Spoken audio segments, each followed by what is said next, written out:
All right, how are y'all doing today? Let's get it on.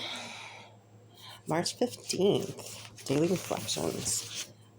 The God idea. When we saw others solve their problems by a simple reliance upon the spirit of the universe, we had to stop doubting the power of God. Our ideas did not work, but the God idea did. Alcoholics Anonymous, page 52. Like a blind man, gradually being restored to sight, I slowly groped my way through the third step. Having realized that only a power greater than myself could rescue me from the hopeless abyss I was in, I knew that this was a power that I had to grasp, that it would be my anchor in the midst of a sea of woes. Even though my faith at the time was minuscule, it was big enough to make me see that it was my time. It was time for me to discard my reliance on my prideful ego and replace it with a steadying strength that could only come from a power far greater than myself. Just for today, feeling a part of. The get-togethers after our meetings are good opportunities to share things that we didn't get to discuss during the meeting. Basic text, page 98.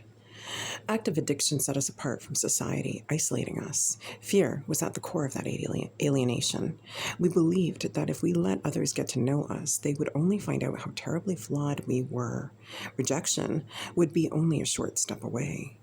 When we come to our first NA meeting, we are usually impressed by the familiarity and friendliness we see other recovering addicts share. We too can quickly become part of this fellowship if we allow ourselves to. One way to start is by tagging along to the local coffee shop after the meeting. At these gatherings, we let down the walls that separate us from others and discover things about ourselves and other NA members. One-on-one, we can sometimes disclose things that we may be reluctant to share at a group level.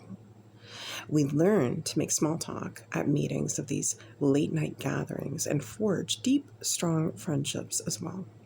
With our newfound friends in NA, we no longer have to live lives of isolation. We can become a part of the greater whole, the Fellowship of Narcotics Anonymous. Just for today, I will break free of isolation. I will strive to feel a part of the NA Fellowship. And with that, I want to say thank you so much for spending the time with me today. You have a wonderful morning, evening, afternoon, whatever time zone you're tuning in from. Thank you so much for sharing the time with me. And with that, I'm going to wish you another 24 hours of continuous sobriety or whatever it is you're doing to stay alive.